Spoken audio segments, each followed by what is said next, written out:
Hi. Um, yes, that is a family size bag of watermelon Sour Patch Kids. Yep. It was a Christmas present.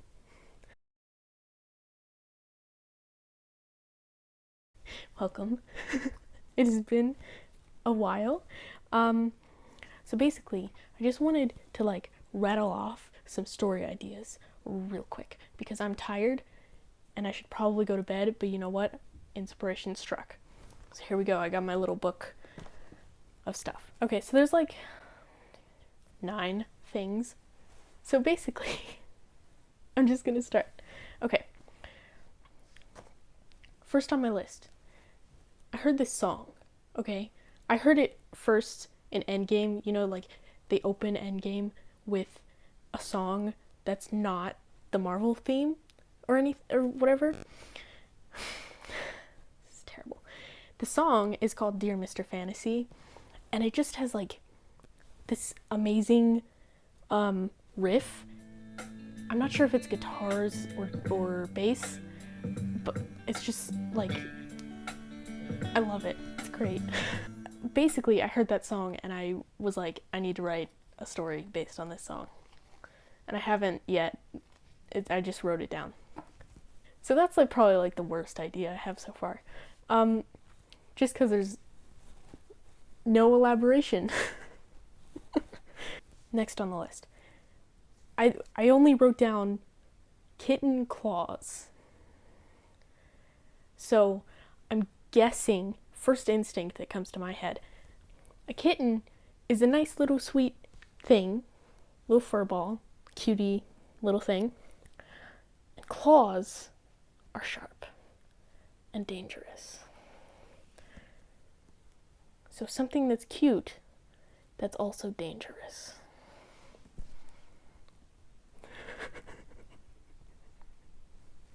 So basically, a lot of stories work really well when you have something called a foil. So you have a character that, how do I explain this? So a foil is basically two characters that oppose each other but complement each other. So it's like peanut butter and jelly, but people. I did not look up what foil means. Anyway, two opposing ideas smashed together usually works well and makes for an interesting whatever. Yeah. Okay. So my next idea, I came up with this during Halloween because my friends took me pumpkin picking, and it's the first time I've been pumpkin picking in at least a decade, several years. So I picked a pumpkin that was round and pretty, and I liked it, and I named it Clarence. And so this idea formed in my head because we were going to carve the pumpkins, and I was like, ooh, I'm so excited. So this idea formed in my head because I named the pumpkin Clarence and I referred to it as Clarence. I thought it'd be funny to write a story where Clarence gets carved, but you don't find out Clarence is a pumpkin until the end. So it would be a short story about Clarence getting disemboweled.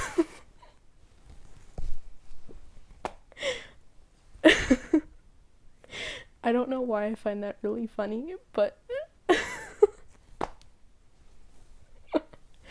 I can just imagine someone reading that and being like, oh God, what is going on with this guy? He's getting his insides pulled out. They're just cutting him open. Jesus Christ. And then, oh, it was a pumpkin. It's so satisfying as a writer when I can not trick someone like that, but subvert your expectations. Because you're literally like, this is a person that you're murdering. Nope, it's a pumpkin. It's a pumpkin and it's Halloween. Yeah.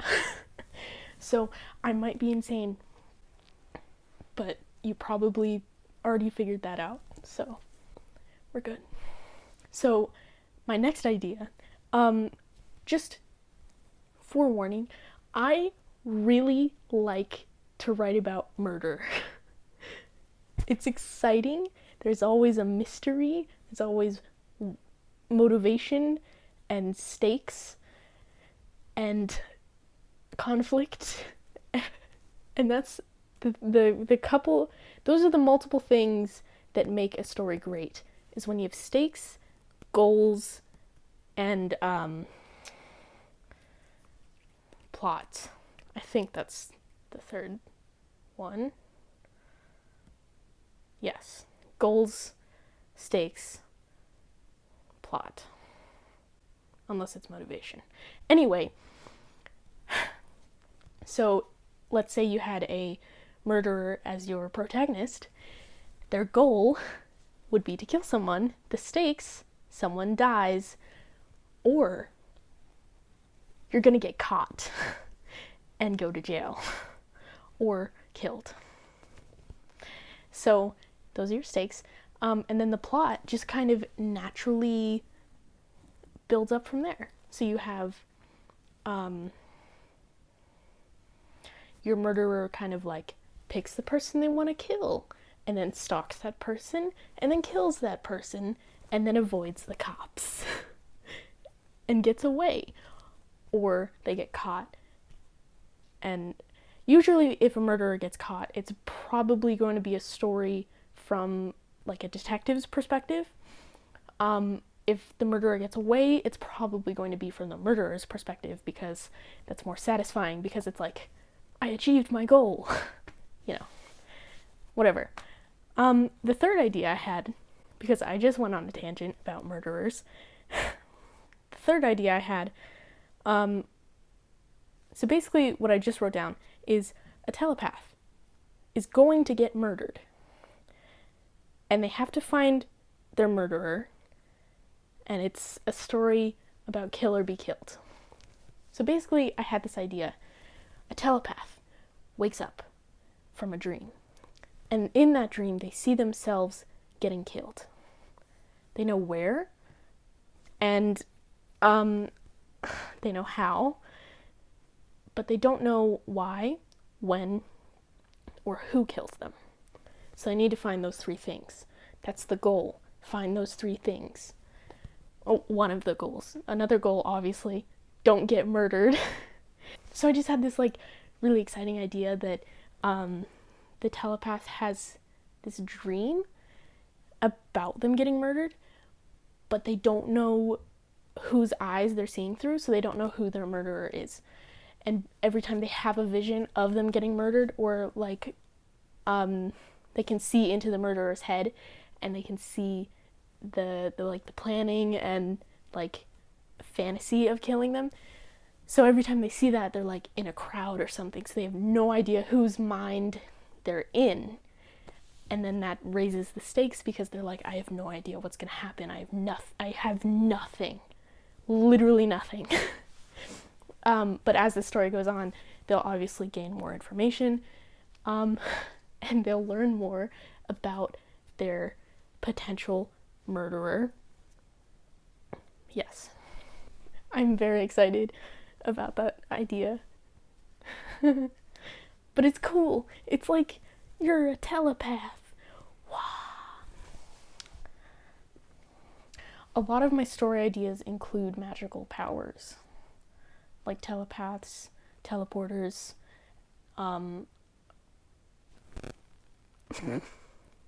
stuff like that. I don't know. The thing is, like, I'm not gonna get into a rant about superpowers. We're just gonna keep going. Next idea. So the next idea I had, a person goes deaf without knowing it. I am a person who really likes sign language.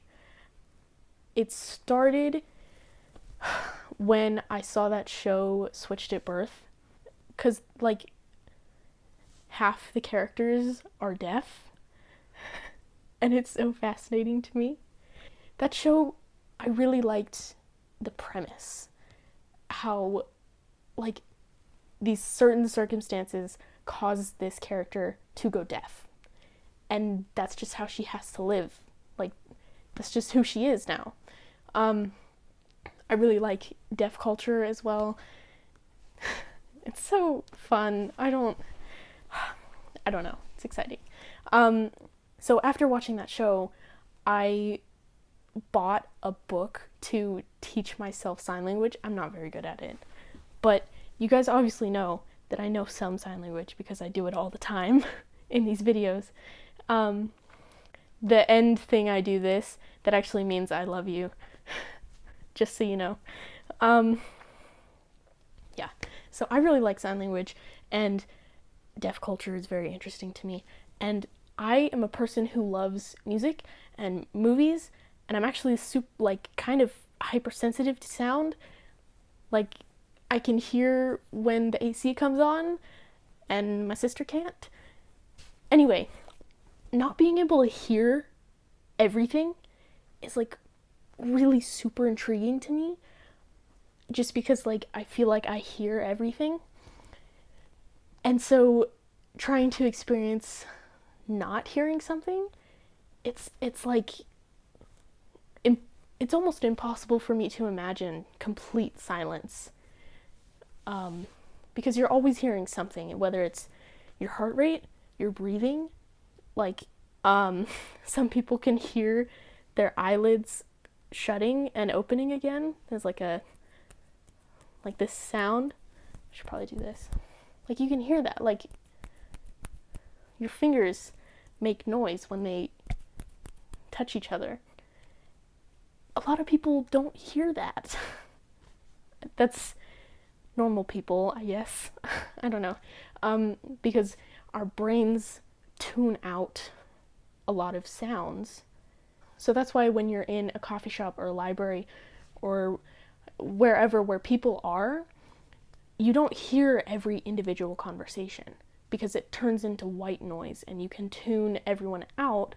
And that's why people, when they work in cafes, they can actually focus a lot better than if they were just listening to music. Think of a cafe. You can hear people setting cups down, people talking, papers shuffling, machines, doors opening and closing, people pushing chairs in and out, eating, setting plates down, setting forks down, spoons and knives and things, napkins. There's like always that shushing sound when you like brush on clothes. Like, I don't know if you can hear that, but like it sounds different than when you go like this. You know? I don't know if you can hear that, but everything makes a sound. And when you're in a coffee shop, there's so many that your brain is just like, all right, don't focus on that. Tune it all out. And it's white noise. I went on another tangent. Sorry. The concept of someone not being able to hear things, it's really interesting because the way I just described all of that stuff, it seems like you shouldn't be able to hear things a lot because you don't. Everything's white noise. You don't hear every individual conversation. You don't hear every individual sound when you're in a cafe or coffee shop or whatever. You don't hear every sound. So take each of those sounds away. Like louder sounds, you won't be able to hear machines operating. You won't be able to hear people talking or footsteps, doors opening and closing. You can, like, it's really hard to explain the way I'm thinking of it, but it's like, I don't know. It's just taking away those things that hearing people take for granted, like white noise. It's so intriguing, because deaf people, it depends on the level of deafness, but most deaf people, they can't hear anything. So they take off their hearing aids or their cochlear implant and they can't hear anything. So they actually experience silence. And that's something that's so intriguing to me, because like, what does silence sound like? Because you're always hearing something. Even if you're in a room where you can't hear anything, where there's like soundproofing everywhere, you hear your heartbeat. You can hear the blood rushing in your body. Like, there was this one video from Veritasium where he goes into one of those soundproof rooms and he's literally sitting there for like an hour and he starts hearing his own heartbeat. You're never in complete silence. So losing your hearing and experiencing complete silence for the first time, it's like so terrifying, but like it would be such a satisfying story, because it's like, I don't know.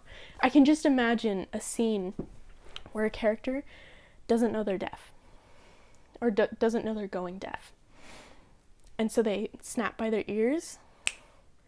No reaction. They literally can't hear it.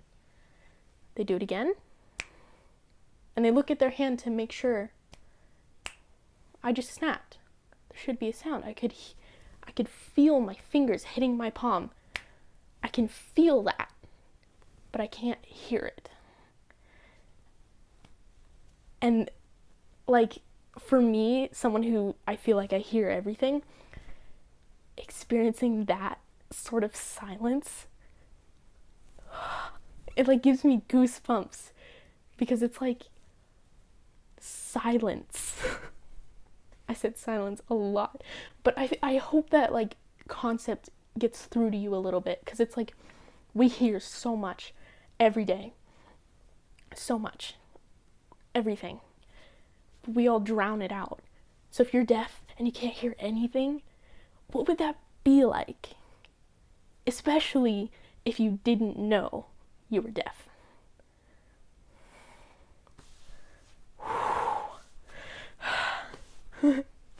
It's super cool.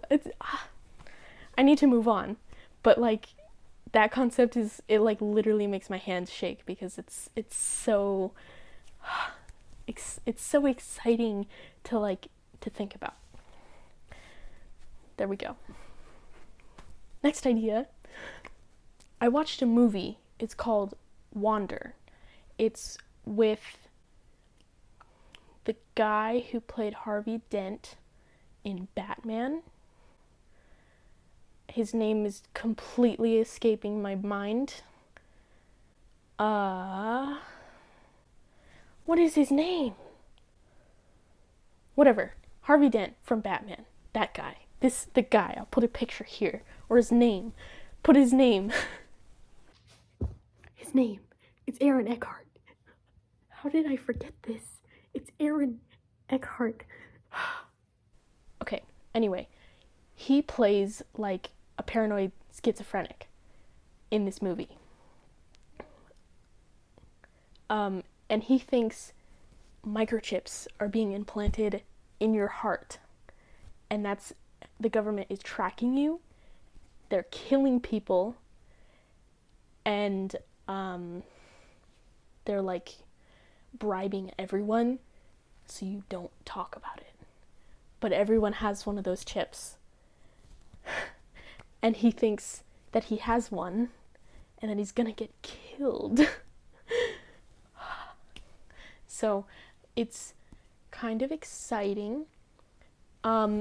He goes through this like crazy spiral.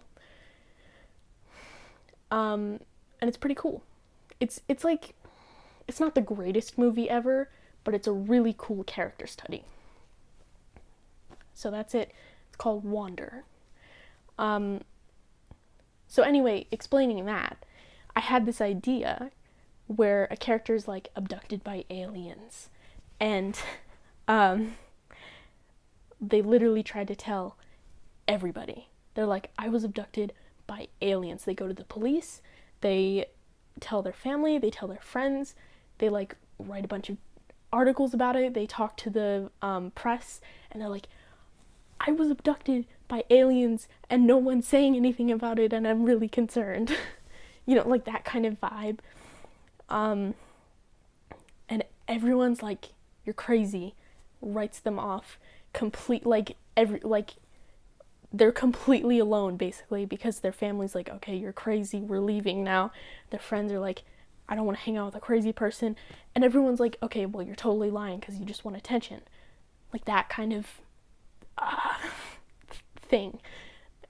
And then so the whole movie is this person wakes up abducted by aliens, they tell everyone about it, their whole life is ruined, and then at the very end we see them abducted by aliens. And it's just like super satisfying. Because it's like the whole movie, it's like, okay, you're totally crazy. You're totally crazy, right? Right? Right. Right. They're crazy. And then you watch the end and you're like, they're not crazy. Vindication. You know? Vindication! They are crazy and then they're not. And it's super satisfying. And that's what I want. Satisfaction.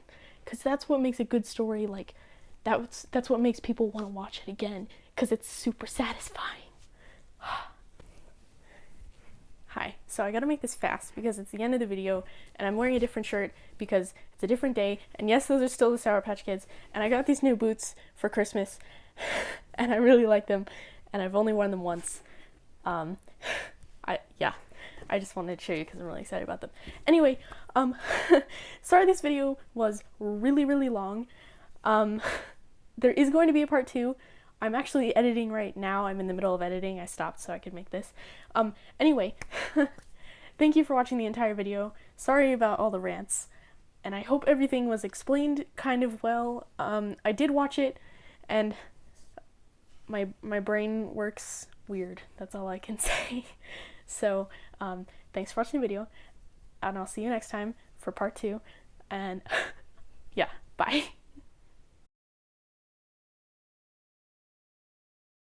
What is his name?